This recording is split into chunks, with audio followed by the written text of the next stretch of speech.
ಕೃಪಾಛತ್ರದಲ್ಲಿ ನಡೆದುಕೊಂಡು ಬಂದಿರುವಂತಹ ಭಾಗವತ ಪುರಾಣ. ವ್ಯಾಸ ಭಗವಾನರು ಜ್ಞಾನಕ್ಕೆ ಅಧಿಕಾರಿಗಳಾಗಬೇಕಾದ್ರೆ ಬಹಳ ಕಷ್ಟದ. ಆದ್ದರಿಂದ ಭಕ್ತಿಯನ್ನೇ ಈ ಗ್ರಂಥದಲ್ಲಿ ಹೇಳಲಿಕ್ಕೆ ಪ್ರಾರಂಭ ಮಾಡಿದ್ದಾರೆ. ಭಕ್ತಿ ಅಂದರೆ ಏನು, ಇದರ ವಿಚಾರ ಮೊನ್ನೆ ಅದು ಮಾಡಿದೇವಲ್ಲ ಏನ್ರಿ. ಭಕ್ತಿ ಅಂದರೆ ಪರಮ ನೆನಪಿರ್ತೈತೇನ? ನಿಮ್ಮ ಹೆಸರ ನೀವು ಮರಿತಿರಣಿ ಅಂದರೆ ಹಾಗೆ ಭಕ್ತಿ ಅಂದರೆ ಏನು? ಏನು ವಿಭೂತಿನೋ, ಏನು ರುದ್ರಾಕ್ಷಿನೋ, ಏನು ತೆಂಗಿನಕಾಯೋ, ಏನು ಊದಿನ ಕಡ್ಡಿಯೋ ನಮ್ಮ ತಲೆಯೋ ಬರ್ತಾವ ಭಕ್ತಿ ಅಂದ್ಕೂಡ್ಲೆ ಅಲ್ರಿ. ಭಕ್ತಿ ಅಂದ್ರೆ ಅದು ಪರಮ ಪ್ರೇಮ. ಪ್ರೇಮವನ್ನು ಭಗವಂತ ನಮ್ಮ ಹೃದಯದಾಗ ಇಟ್ಟೇ ಕಲಿಸಿದ. ಪ್ರೇಮ ಇಲ್ಲದ ವ್ಯಕ್ತಿನೇ ಇಲ್ಲ. ಆದರೆ ಆ ಪ್ರೇಮವನ್ನು ಮನುಷ್ಯ ಅನಿತ್ಯವಾದ ಅಶುಚಿವಾದ ವಸ್ತುಗಳ ಮೇಲೆ ಇಟ್ಟಾನೆ. ಇದೇ ದಾರಿ ತಪ್ಪ್ಯದ. ನಾವು ಈ ಅನಿತ್ಯವಾದ ವಸ್ತುಗಳ ನಮ್ಮ ಕಣ್ಮುಂದೆ ನೋಡ್ತಾ ಇದ್ದೇವೆ. ಬಂದು ಹೋಗ್ತಾವೆ. ಪರಮಾತ್ಮ ನಿತ್ಯ ಅದ. ಇದು ನಂಬಿಕೆ ಐತೆ ನಿಮಗಿಲ್ಲ? ಪರಮಾತ್ಮಗೆ ಸಾವದು ಆಯ್ತು ತಿಳ್ಕೊಂಡ್ರೆ ಯಾರೇನು ಹೇಳವಲ್ರು. ನನಗ ಗೊತ್ತಿ ಕೊಟ್ಟಾರ ಅವ್ರು. ಒಟ್ಟ ಪರಮಾತ್ಮ ನಿತ್ಯದಾನ, ಸುಖ ಸ್ವರೂಪದಾನ, ದಯಾಭರಿತದ. ಇದು ನೆನಪಿರಲಿ, ದಯಾಭರಿತ. ನಿಮಗೆ ಎಲ್ಲೆಲ್ಲೋ ದಯಾ ಉಳ್ಳ ಜನರು ಭೇಟಿ ಆಗ್ತಾರ, ಪರಂತು ಅವ್ರ ದಯ ಯಾವುದೋ ಒಂದು ಇಚ್ಛೆ ಮ್ಯಾಗಿರ್ತದ, ಹೌದಲ್ಲ? ಆದ್ರೆ ಭಗವಂತನ ದಯ ಪ್ರತಿಫಲ ಇಚ್ಛೆ ಇಲ್ಲ, ಅವನು ಕೊಡುವುದರಲ್ಲಿ ಅದ. ಪ್ರೀತಿಯಲ್ಲಿ ಕೊಡುವುದದ, ಕೊಡುವುದರಲ್ಲಿ ಅದ. ಆದ್ರೆ ಆ ಭಕ್ತಿ ನಾವು ದೇವಾಲಯದೊಳಗದ, ಕಾಶಿಯೊಳಗದ, ಶ್ರೀಶೈಲದೊಳಗದ. ತಪ್ಪದ ಶ್ರೀಶೈಲಕ್ಕೆ ಹೋಗ್ತೀವ್ರಿ, ಹೋಗ್ರಿ, ಬ್ಯಾಡತ್ ನಾವೇನು ಅನ್ನೋದಿಲ್ಲ. ಶ್ರೀಶೈಲದೊಳಗೆ ಮತ್ತು ಕಾಶಿಯೊಳಗೆ, ಗುಡಿಯೊಳಗೆ ಭಕ್ತಿ ಐತೋ ಏನು ನಿಮ್ಮ ಮನಸ್ಸಿನೊಳಗೆ ಭಕ್ತಿ ಐತೋ? ಕಿದ್ಬೇಕಾಯ್ತು ನನಗೆ. ನೀವು ಸುಮ್ಮನೆ ಆ ಕಾಡಿ ಅಲ್ರಿ. ಭಕ್ತಿ ಮನುಷ್ಯನೊಳಗೆ ಇರ್ತದ, ಇರಬೇಕು ಅಲ್ರಿ. ಆ ಜಾಗದಾಗ ಕಾಮ ಹೊಂದ್ಕೊಂತದ. ಪ್ರೇಮ, ಭಗವಂತನ ಪ್ರೇಮ ಇಲ್ಲ. ದೃಢಭಕ್ತಿ ಇರುವಲ್ಲಿ ಕಷ್ಟಗಳ ಏಕೆ? ದೃಢಭಕ್ತಿ ಇರುವಲ್ಲಿ ಕಷ್ಟಗಳು ಏಕೆ? ಸೊಡರು ಕೈಯೊಳಗಿರಲು ಕತ್ತಲೆಯ ಭಯವೇಕೆ? ಮಜಾ ಇಲ್ಲ. ದೃಢಭಕ್ತಿ ಇದ್ದಲ್ಲಿ ಕಷ್ಟಗಳು ಇರುವುದಿಲ್ಲ. ಹೆಂಗ ಬೆಳಕು ಕೈಯಾಗಿದ್ರೆ ಕತ್ತಲೆಯ ಭಯ ಇಲ್ಲ. ಬೆಳಕಂದ್ರೆ ಭಗವಂತ. ಹಾಗಾದ್ರೆ ಅವ್ರು ಅಂತಾರಲ್ಲ, ಎಡರು ತಡರುಗಳೆಲ್ಲ ಮನದ ಕತ್ತಲೆಯೊಳಗೆ. ಎಡರು ತಡರು ಕಷ್ಟಗಳೆಲ್ಲ ಎಲ್ಲಿದಾವ? ಮನಸ್ಸಿನ ಕತ್ತಲೆಯೊಳಗದ. ಈ ಮನದ ಕತ್ತಲೆ ಕಡೆಯೈ ಶ್ರೀ ಸಿದ್ಧ ಗುರುವೈ. ಮನಸ್ಸಿನ ಕತ್ತಲೆಯನ್ನು ಕಳಿಬೇಕಾಗಿತ್ತು ಅಂದರೆ ಕಷ್ಟಗಳೆಲ್ಲ ಮನಸ್ಸಿನ ಕತ್ತಲೊಳಗದ. ಕಷ್ಟಗಳೆಲ್ಲ ಮನಸ್ಸಿನ ಕತ್ತಲೊಳಗದಾವ. ದೃಢಭಕ್ತಿ ಇದ್ದಾಗ ಕಷ್ಟಗಳು ಬರಲಿಲ್ಲ. ದೃಢಭಕ್ತಿ ಹ್ಯಾಂಗಿರ್ಬೇಕು? ಯಾವುದೋ ಒಂದು ಊರೊಳಗೆ ಹೆಣ್ಮಗಳು ಶ್ರೀಕೃಷ್ಣನ ಪರಮ ಭಕ್ತಳು. ಭಕ್ತರು ಬೇರೆ, ಪರಮ ಭಕ್ತರು ಬೇರೆ. ಏತತ್ರಿ? ಭಕ್ತರು ಬೇರೆ.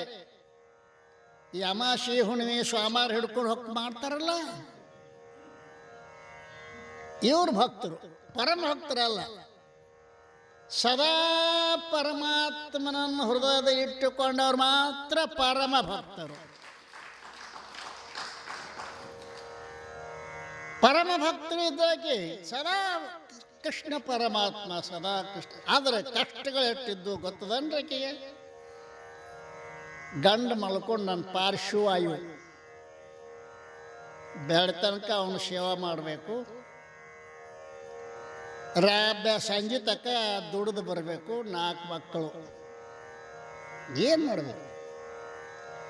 ಆದರೂ ಕೂಡ ಭಕ್ತಿಯೊಳಗೆ, ಕೃಷ್ಣನ ಭಕ್ತಿಯೊಳಗೆ ಸ್ವಲ್ಪನೂ ಕೂಡ ಅಗಲಾಟ ಇರಲಿಲ್ಲ. ಅನುಪಮ ಅಚಲ ಭಕ್ತಿಭಾವಾನುಕೂಲನೆ. ನಮಗೆ ಅನುಪಮ ಇರಬೇಕು, ಅಚಲ ಇರಬೇಕು. ಅಚಲ ಇರಬಾರ್ದು, ಚಲಾಯಮಾನ ಇರಬಾರ್ದು. ಅಂತಹ ಭಕ್ತಿ ಹೆಣ್ಮಗಳು ಕೃಷ್ಣಾಷ್ಟಮಿ ಅಂತ ಪ್ರತಿ ವರ್ಷ ಬರ್ತದೆ, ಗೊತ್ತದ? ತಪ್ಪ ಕೃಷ್ಣಾಷ್ಟಮಿ ಮಾಡ್ತಿದ್ದಳಕ್ಕೆ ಏನಿಲ್ಲ. ಮತ್ತು ಆ ಕೃಷ್ಣನ ಫೋಟೋ ಪೂಜೆ ಮಾಡೋದು, ಮಿಠಾಯಿ ತಂದು ಎಲ್ಲ ಓಣಾಗಿನ ಮಕ್ಕಳಿಗೆ, ತನ್ನ ಮಕ್ಕಳಿಗೆ ಎಲ್ಲ ಮಿಠಾಯಿ ಹಂಚೋದು. ಪ್ರತಿ ವರ್ಷ ತಪ್ಪದ ಇದನ್ನು ಮಾಡ್ತಾ ಇದ್ದಳು. ಕೃಷ್ಣಾಷ್ಟಮಿ ಬಂತು, ಆದರೆ ಮನ್ಯಾಗ ಏನಿಲ್ಲ. ಹುಡುಗರು ನಾಳೆ ಅಂದ್ರೆಯಿಂದ ಯವ 2 ದಿವಸ ಆತು ಊಟ ಮಾಡಿಲ್ಲ, ಏನ್ರೆ ಕೊಡವ ತಮ್ಮ, ನಾಳೆ ಕೃಷ್ಣಾಷ್ಟಮಿ ಅದು, ಅಷ್ಟು ಮಿಠಾಯಿ ತರ್ತಾನೆ. ನಿಮಗೆ ಓಣ್ಯಾಗಿನ ಹುಡುಗರಿಗೆ ಎಲ್ಲರಿಗೂ ಕೊಡ್ತಾನೆ ಮಿಠಾಯಿ.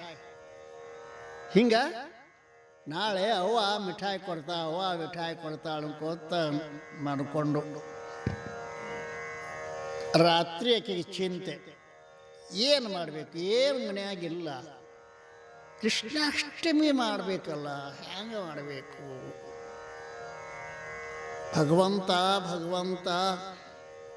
ಅನ್ಕೊಂತ ಏನು ಮಾಡಿದ್ರು ಅಂತಂದ್ರೆ, ಒಂದು ಪ್ರಾರ್ಥನೆ ಬರೆದಳು ಚೀಟಿ ಮ್ಯಾಗ. ಹೇ ಭಗವಂತ, ನಾ ಏನೂ ಬೇಡುವುದಿಲ್ಲ, ನಾಳೆ ನಿನ್ನ ತೊಟ್ಟಿಲ ಕಾರ್ಯಕ್ರಮ ಮಾಡೋದಾಗಿದೆ, ಅದಕ್ಕೆ ಒಂದಿಷ್ಟು ಮಿಠಾಯಿ, ಮತ್ತೇನು ಬೇಕಾಗಿಲ್ಲ. ನಿನ್ನ ವ್ರತ ನಾ ಭಾಳ ದಿವಸ ಆಚರಣೆ ಮಾಡ್ಕೊಂತ ಬಂದನಿ, ನನಗೆ ಬಿಡಲಕ್ಕಂತೂ ಆಗಂಗಿಲ್ಲ. ದಯವಿಟ್ಟು ನಾಡಿನ ಪೂರ್ತೇಕ ನಿನ್ನ ಹುಟ್ಟು ಹಬ್ಬದ ಆಚರಣೆ ಮಾಡಾಕ ಒಂದಿಷ್ಟು ಮಿಠಾಯಿ ದಯವಿಟ್ಟು ಕೊಡಪ್ಪ ಅಂತ ಬರೆದಳು. ಬರೆದ ಚೀಟಿ ಇಟ್ಟಳು. ಬೆಳಗ್ಗೆ ಹುಡುಗರು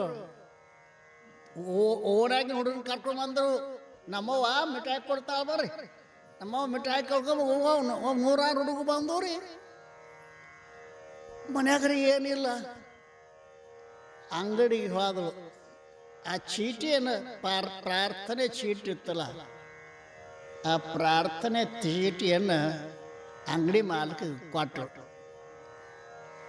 ಮೊದಲ ಬೇಡಳು, ಒಂದಿಟ್ಟು ಮಿಠಾಯಿ ಕೊಡಪ್ಪ, ನಾಳೆ ಕೃಷ್ಣಾಷ್ಟಮಿ ಅದ, ಇವತ್ತು ಕೃಷ್ಣಾಷ್ಟಮಿ ಅದ, ಮಿಠಾಯಿ ಕೊಡಪ್ಪ. ಇಲ್ಲವ, ಕೊಡಂಗಿಲ್ಲ. ನಾವು ಉದ್ರಿ ಯಾವುದು ಕೊಡಂಗಿಲ್ಲ.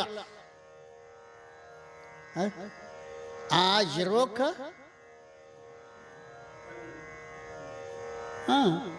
ಇಂದು ರೋಕ ನಾಳೆ ಉದ್ರಿ,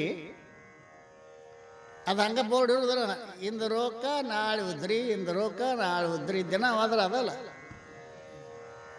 ಅವನ್ನ ಉದ್ರಿ ನಮ್ಮಲ್ಲಿ ಕೊಡಕ್ಕೆ ಸಾಧ್ಯ ಇಲ್ಲ.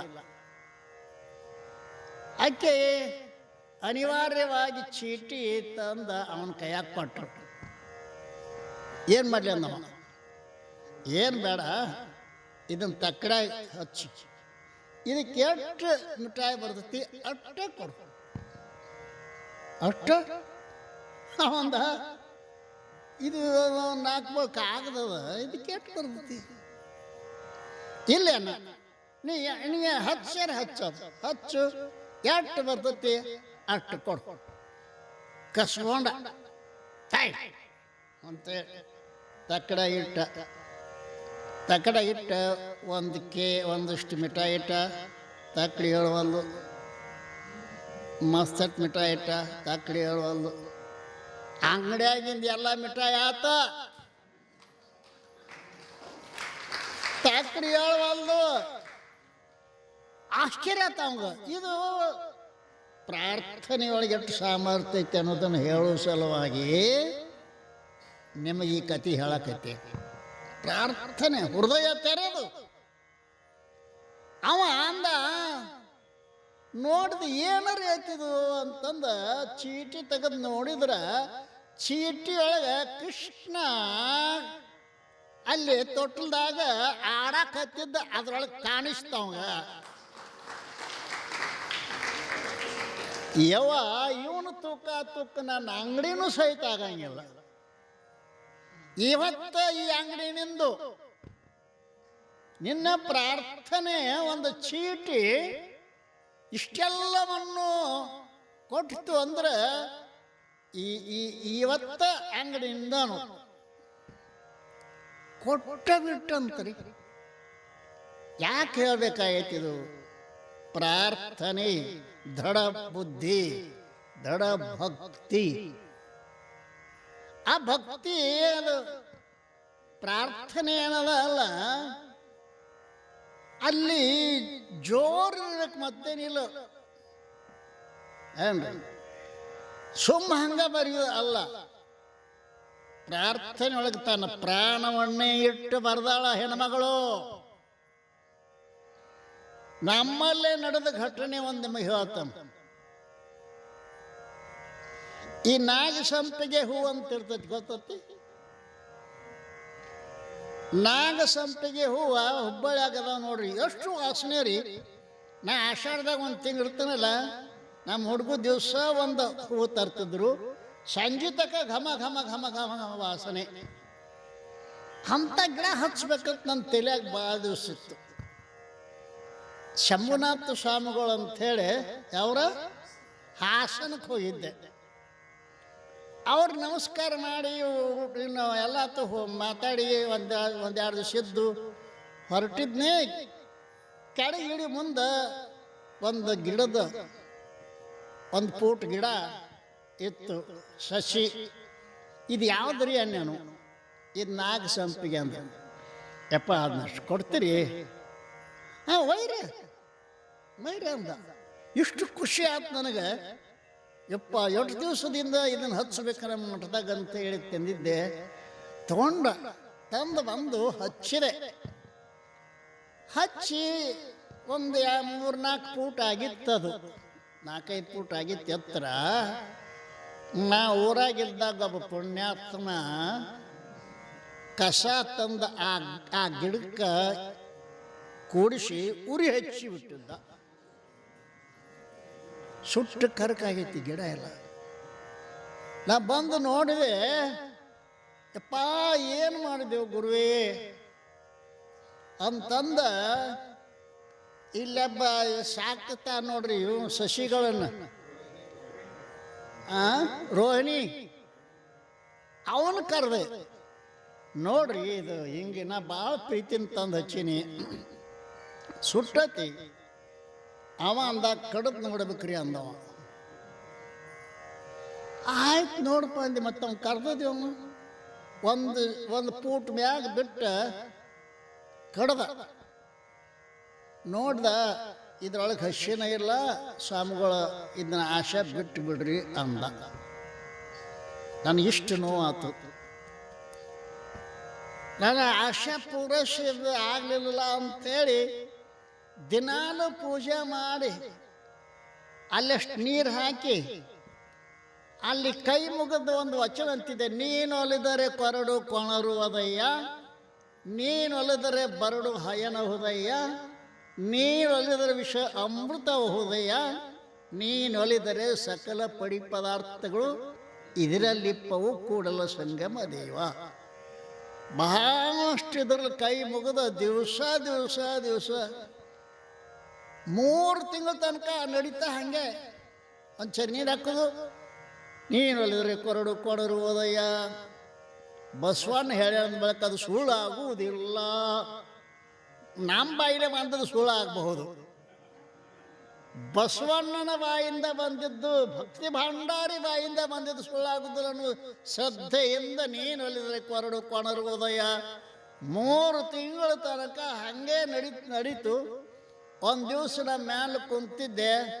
ಮಧ್ಯಾಹ್ನಕ್ಕೆ 2 ಹುಡುಗ ಬಂದು, ಅಜ್ಜಾರ ಆ ಗಿಡದಾಗ ಚಿಗುತ್ತೀರಿ ಅಂದವ್. ಹೊಲಿಗೋಣ ಓಡಿ ಬಂದು ನೋಡಿದೆ. 6 ಜಾಗದಾಗ ಅದು ಇದು ಹೊಡೆದಿತ್ತು, ಸಸಿ ಹೊಡೆದಿತ್ತು. ಯಪ್ಪ ಬಸವಣ್ಣ, ನಿನ್ನ ಮಾತು ಸತ್ಯ ಆಯ್ತಪ್ಪ. ನೀಲೋದರೆ ಕೊರಡು ಕೊಣರೋದಯ್ಯ. ಕೊಡ್ಡ ಚಿಗಿತತಿ ಅಂತ ಅದ್ರ ಅರ್ಥ. ಕೊರಡು ಕೊಣರೋದಯ ಅಂದ್ರೆ ಏನದು? ಕೊಡ್ಡ ಚಿಗಿತತಿ. ಅದು ಇವತ್ತಿಗೆ 8 ಫೂಟ್ ಆಗೈತೆ ನೋಡ್ರಿ. ಗಿಡ ಆಯ್ತು ನೋಡಿ, ಇನ್ನ 8 ಫೂಟ್ ಎತ್ತರ ಆಗೈತಿ ಗಿಡ ಅಲ್ರಿ. ಇಷ್ಟು ಶ್ರದ್ಧೆಯೊಳಗೆ, ಆ ಅಚಲವಾದ ವಿಶ್ವಾಸದೊಳಗ ಭಗವಂತದ. ಮತ್ತೆಲ್ಲಿ ಗುಡಿಯಾಗೋ ಅಂತ ಅನ್ಬೇಡ್ರಿ. ಕಾಶಿ, ಶ್ರೀಶೈಲ, ನಿನ್ನಲ್ಲಿ ದೃಢ ಭಕ್ತಿ ಇದ್ದಿದ್ದಿಲ್ಲ ಅಂದ್ರೆ ಎಲ್ಲಿ ಹೋಗಿ ಏನು ಮಾಡೋ ಅಲ್ರಿ. ಆದ್ದರಿಂದ ಭಕ್ತಿ ಅನ್ನೋದು ಹೃದಯದೊಳಗಿರ್ಬೇಕ ಹೊರತು ಯಾವುದೋ ಒಂದು ದೇವಸ್ಥಾನದೊಳಗೆ, ಯಾವುದೋ ಒಂದು ತೀರ್ಥ ಯಾತ್ರೆದೊಳಗೆ ಅದಾವ ಅಂತ ನಾವು ತಿಳ್ಕೊಂಡ್ವಿ ಅಂದ್ರೆ ಸಾಯುತಕ ತೀರ್ಥಯಾತ್ರೆ ಮಾಡಿ ಏನೂ ಆಗಂಗಿಲ್ಲ. ಒಬ್ಬ ಸಂತ ರೈದಾಸ ಅಂತ ಹೋಗ್ಯಾನ. ರೈದಾಸ್ ಮತ್ಸ್ಯಗಾರ, ಸಮಗಾರ, ಬಹಳ ಭಕ್ತಿವಾನ ಸಂತ ರೈದಾಸ್. ಅವಾಗ ಊರಾಗ ಒಬ್ಬ ಬ್ರಾಹ್ಮಣ, ಏನ ಕಾಶಿ ಹತ್ರಕ್ಕೆ ಹೋಗವನು, ಗಂಗಾ ಸ್ನಾನ ಮಾಡಿ ಬರೋನು, ಬರ್ತೀರಿ ಬಾರೋ ಯಪ್ಪ, ನನಗಿಲ್ಲೇ ಗಂಗಾ ಅದಾವ ಅಂದವ. ಇದೇ ಆತು ನೀನು ಹಣೆ ಬಾರ. ಮಚ್ಚಿ ಹೊಲ್ಗೆ ಕೂತಿ ಒಮ್ಮೆರೆ ಹೋಗ್ಬೇಕು ತೀರ್ಥಯಾತ್ರಾಗ, ಗೊತ್ತಿಲ್ಲ ನನಗೆ ಅಂತಂದ. ಏನೇನು ಅಂದ, ಏನಾಗುದಿಲ್ರಿ ನೀವು ಹೋಗಿ ಬರ್ರಿ, ಆದ್ರೆ ನಂದೊಂದು ದುಡ್ಡು ತಗೋರಿ, ಈ ದುಡ್ಡ ಗಂಗಾ ನದಿಗೆ ಹಾಕ. ತಾಪ ಅನ್ನ ಅವ ಮಾತು ಹೇಳಿದ ಇನ್ನೊಂದು, ಭಟ್ರೆ ನೀವು ನನ್ನ ದುಡ್ಡ ಗಂಗಾ ನದಿಯಾಗ ಹಾಕುವಾಗ, ತಾಯಿ ಇದು ರೈದಾಸನ ದುಡ್ಡು ಐತಿ ತಗೋ ಅಂತ ಅಂದ್ರೆ ಕೈ ಮ್ಯಾಲಕ್ ಬಂದ್ರ ದುಡ್ಡು ಒಗಿರಿ, ಕೈ ಬರ್ಲಿಲ್ಲ ಅಂದ್ರೆ ದುಡ್ಡು ತಿರಿ ತಗೊಂಬರಿ ಅಂದವ. ಅವ ಅಂದ, 12 ತಾಸು ಮಂತ್ರ ವಡ ವಡ ವಡ ವಡ ನಾವು ಮಾತಾಡ್ತೀವೋ, ನಿಂದು ದುಡ್ಡು ತಗೋತಾಳೆ ಹುಚ್ಚಿ, ಏನಂಬುದು ಮಾಡ್ರಿ. ಹಿಂಗ ಆಗ್ಲಿ ಅಂತೇಳಿ ಕಾಶಿಗೆ ಹೋದ, ಗಂಗಾ ನದಿಯೊಳಗೆ ಸ್ನಾನ ಮಾಡಿದ. ಅದು ನೆನಪಾತ ಕಿಶದ ದುಡ್ಡು ಕೈಯಾಗ ಐತು ಅಂದಾನ ನೋಡು ನಿಂದ್ರಂಥೇಳಿ ಕೈಯಾಗ ದುಡ್ಡು ಹಿಡ್ದ. ಅಮ್ಮ ಗಂಗಾ ಮಾತೆ, ಇದು ಸಂತ ಹೃದಯ ಕಟ್ಟದ್ದು ದುಡ್ಡದ ಅಂದ. ಒಳಗಿಂದ ಕೈ ಮ್ಯಾಲ್ಕ್ ಬಂತ್ರಿ, ಹಿಂಗ ಕೈ ಮ್ಯಾಲ್ಕ್ ಬಂತು. ಅವಂದ ಅಯ್ಯೋ ಅಂತ ಅಂದವನ ದುಡ್ಡು ಒಗದ ಕೈಯಾಗ ಹಿಡ್ಕೊಂಡ ಗಂಗಾ ಮಾತೆ ಏನಂದಳು, ಕೈಯಾಗ ಒಂದು ಬಂಗಾರ ಬಳಿ ಇತ್ತಲ್ಲ ಗಂಗಾಗ, ಇದನ್ನ ನನ್ನ ದುಡ್ಡು ತಗೊಂಡಾನು ಮುಟ್ಟೈತೆ ಅನ್ನೋದಕ್ಕೆ ಸಾಕ್ಷಿ ಏನು ಅಂತಂದ್ರೆ ಇದನ್ನ ನಮ್ಮ ರೈದಾಸ್ ಕೊಡು ಬಳಿ, ಬಂಗಾರ ಬಳಿ. ಹ್ಞೂ ರೀ ಅಂದವ. ಬಂಗಾರ ಬಳಿ ಯಾವಾಗ ಕೈಯಾಗ ಸಿಕ್ತು ಬದ್ಲಿ ಆತರಿ. ಆ ಮಚ್ಚಿಗಾರ್ಗ ಇದೇನು ಗೊತ್ತಾಕೈತಿ, ಹ್ಞೂ ರಾಜನಂತೆಗೆ ಹೋಗಿದ್ದು ಮಾಡಿದ್ರೆ ಮಸ್ತ್ ದುಡ್ಡು ಬರ್ತೈತಿ ಅಂತಂದ ರಾಜನಂತೆಗೆ ಹೋದ. ನೋಡ್ರಿ ಇದೊಂದು ಬಳಿ ಕೊಡು, ಬಂಗಾರ ಬಳಿ ಅದು. ರಾಣಿನ ಕರೆದು ತೋರಿಸಿದ. ಅದು ಗಂಗಾ ಮಾತೆ ಕೈಯಾಗಿಂದ ಬಂಗಾರ ಬಳಿ ಲಕ ಲಕ ಹೊಳಿತಿತ್ತು. ಯಾಕೆ ಅಂದು ಅವಶ್ಯ ತಗೋಬೇಕ್ರಿ. ಮತ್ತು ಇದು ಜೋಡಿ ಇನ್ನೊಂದು ತರಿಸ್ಕೊಡ್ರಿ. ಒಂದೇ ಹೆಂಗ್ರಿ, ಚಪ್ಪಲ್ ಒಂದು ತಗೋತೀರ, ಬಳಿ ಒಂದು ಹಾಕೋತೀರ. ಆಕೆ ಅಂದು ರಾಜ ಅಂದ, ಇನ್ನೊಂದು ಬಳಿ ಇದ್ದ ಇಂಥ ತಂದ್ಕೊಡು, ಇಲ್ಲಕ್ಕ ನಿನಗೆ ಮರಣದಂಡನೆ. ಅಯ್ಯೋ ಅಂದವ. ಅಯ್ಯೋ ಕೈಯಾಗಿನ ಬಳಿನೂ ಹೋಯ್ತು, ಮತ್ತಿನ್ನೊಂದು ತೊಗೊಂಡು ಬಾ ಅಂದ್ರೆ ಎಲ್ಲಿ ತರಲಿ ನಾನು. ಅವ ಅಂದ ಕಡಿಗೆ ಮತ್ತು ರೈದಾಸ ಅಂತ್ಯಕ್ಕೆ ಬಂದ. ಪೊಲೀಸನ ಬೇನ್ ಹಚ್ಚಿದ್ದವ. ಮಹಾರಾಜ ಪೊಲೀಸ್ ಬೇನ್ ಹತ್ತಿದ್ದ. ನಾ ಅಲ್ಲಿ ಇಸದ್ ಕೊಡ್ತಂತ ಬರ್ರಿ ಅಂದವ. ರೈದಾಸ ಕೈ ಮುಗಿದ ಬ್ರಾಹ್ಮಣಂದ, ಯಪ್ಪ ಹಿಂಗಾಗಿತ್ತು ಕೆಲಸ, ನೀ ಕೊಟ್ಟು ದುಡ್ಡ ಕಿತ್ಕೊಂಡು ಅದ್ರದ್ದು ಸಾಕ್ಷಿ ಏನು ಅಂತಂದ್ರೆ ಒಂದು ಬಂಗಾರ ಬಳಿ ಕೊಟ್ಟಿದ್ದು. ನಾ ಆಶಾಕ್ ಬಿದ್ದ ರಾಜ ಕೊಡಕ್ಕೆ ಹೋದೆ. ಆಕೆ ಏನಂದಳು ಅಂತಂದ. ಅವ ಏನಂದ ಅಂದ್ರೆ ಇನ್ನೊಂದು ತಂದ್ರೆ ಬೇಸಿಗೆ ಮರಣದಂಡನೆ ಅಂದಾನ. ನೀ ಗಂಗನ್ ತನಕ ಬಾರೂಪ, ಇನ್ನೊಂದು ಬಳಿ ಇಸದ್ ಕೊಡುವ ಮಾರ ಅಂತ ಕೈ ಮುಗ್ದ. ಇನ್ನೊಂದು ಬಂಗಾರ ಬಳಿ ಬೇಕನ್ರಿ ನೀನಂದವ. ಹ್ಞೂ ಮಾ ಗಂಗಂತೆ ಅಲ್ಯಾಕ್ರಿ ಅಂಬಮ್ಮ, ಅಲ್ಯಾಕ್ರಿ ಅನ್ನೋನು. ಅವೇನು ಮಚ್ಚಿ ಎತ್ತಿದ್ದಲ್ಲ ಡೋಣ್ಯಾಗ ಕೈ ಹಾಕಿ, ಅಮ್ಮ ಇನ್ನೊಂದು ಬಂಗಾರ ಬಳಿ ಕೊಡುವ ಅಂತ ಕೈ ಹಾಕಿದ. ಮ್ಯಾತ್ತೊಂದು ಬಂಗಾರ ಬಳಿ ಬತ್ತು, ತಗೋ ಅಂದವ. ಯಪ್ಪ ದೃಢಭಕ್ತಿ ಗಂಗಾದಾಗ ಎಲ್ಲ ಹೃದಯದೊಳಗದ. ಯಾಕೆ ಹೇಳ್ಬೇಕಾಗೈತಿ? ನಾವು ಹೃದಯದಲ್ಲಿ ಕಪಟ ಮಾಡಿಕೊಂಡು ಮಾಡ್ತೀವಿ. ಮನ್ ಚಂಗಾ ಹೋತೋ ಕಠೋರೆ ಮೇ ಗಂಗಾ ಅತಾನವ. ಹಿಂಗಂಗಾತ್ರಿ ಅಂದವ ಬ್ರಾಹ್ಮಣ. ಮನ್ ಚಂಗಾ ಹೋತೋ ಕಠೋರೆ ಮೇ ಗಂಗಾ. ಮನಸ್ಸು ಪರಿಶುದ್ಧತ್ವ ಅಂದ್ರೆ ಈ ಮಚ್ಚಿ ತೊಳಿತಕ್ಕಂಥ ಕಟೋರಿ ಒಳಗೆ ಗಂಗಾ ಅದಾಳೋ, ಗಂಗಾ ಅಲ್ಲಿ ಇಲ್ಲಿ ಅದಾಳ ತಿಳ್ಕೋಬೇಡೋ ಅಂತ ಹೇಳಿದಂತ. ಕಾರಣ ಏನು ಅಂತ ಕೇಳಿ ಹೃದಯದಲ್ಲಿರ್ತಕ್ಕಂಥ ಭಕ್ತಿ ಪ್ರೇಮ ಐತಿ, ಅದನ್ನ ಒಂದು ಕಡೆ ಜಮಾ ಮಾಡಿ ಇಡೀ ಶಕ್ತಿಯನ್ನೆಲ್ಲ, ಮನುಷ್ಯನ ಶಕ್ತಿಯನ್ನೆಲ್ಲ ಒಂದು ಕಡೆ ಜಮಾ ಮಾಡಿ. ಅದಕ್ಕೆ ಏನು ಮಾಡೋದು ಅಂದ್ರೆ ಏನಿಲ್ಲ, ನಿತ್ಯದಲ್ಲಿ ಧ್ಯಾನ, ಓಂ ನಮಃ ಶಿವಾಯ, ಮತ್ತೇನು ಇಲ್ಲ. ಈ ಮನವೆಂಬ ಮರ್ಕಟಕ್ಕೆ ನಿನ್ನ ನೆನೆಯೆಂಬ ಪಾಶದೆ ಕಟ್ಟಿ ಎನ್ನ ನುಡಿಸಿಕೊಳ್ಳ ಖಂಡೇಶ್ವರ. ಮನವೆಂಬ ಮರ್ಕಟವು ತನುವೆಂಬ ವೃಕ್ಷವನೇರಿ ಇಂದ್ರಿಯಗಳ ಶಾಖೆಗೆ ಹಾರಿ ವಿಷಯಗಳೆಂಬ ಫಲವ ಮೆಲ್ಲುತ್ತಾ ಭವದತ್ತ ಹೋಗುತ್ತಿದೆ ನೋಡ.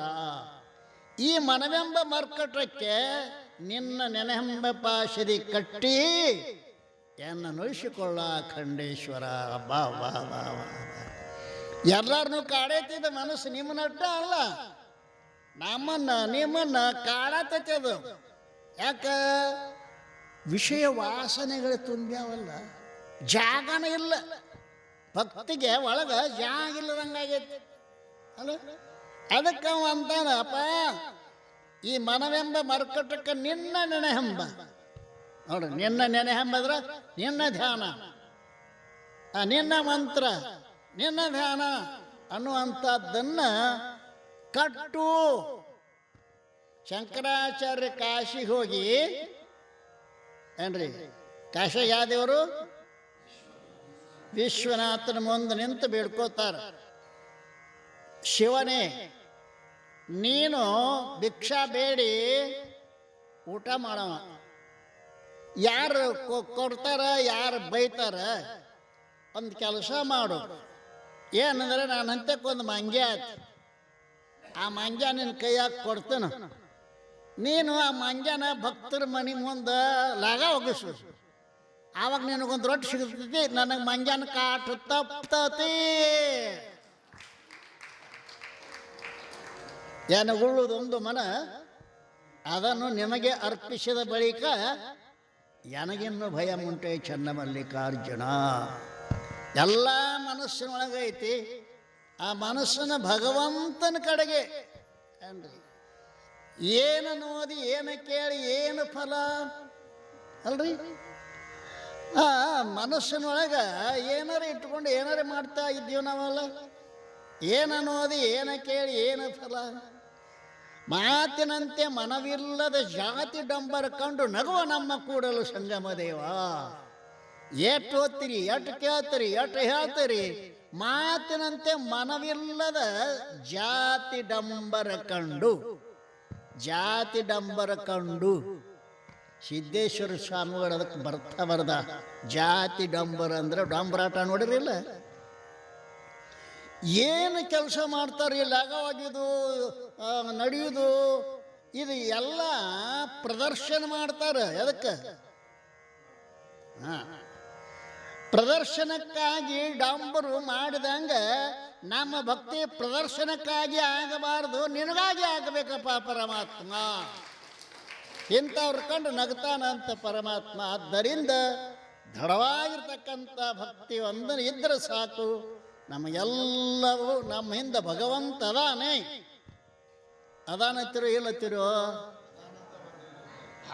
ಶಬಾಷ್, ಅದಾನಂತ ಬಂದಿರೋ ಮಾರ ನೀವು. ಇಲ್ಲರ ನಿಮ್ಮಲ್ಲಿ ಏನು ಕಡಿಮೆ ಐತೆ? ಏನು ಬೇಕಾದತ್ ನಿಮ್ಮಲ್ಲಿ? ಯಾಕೆ ಬಂದ್ರಿ? ಒಂದು ಕೊರತೈತಿ, ಏನು? ಶಾಂತಿ, ಶಾಂತಿ, ಶಾಂತಿ, ಶಾಂತಿ. ಸದ್ಗುರುನಾಥ ಮಹಾರಾಜ್ ಕಿ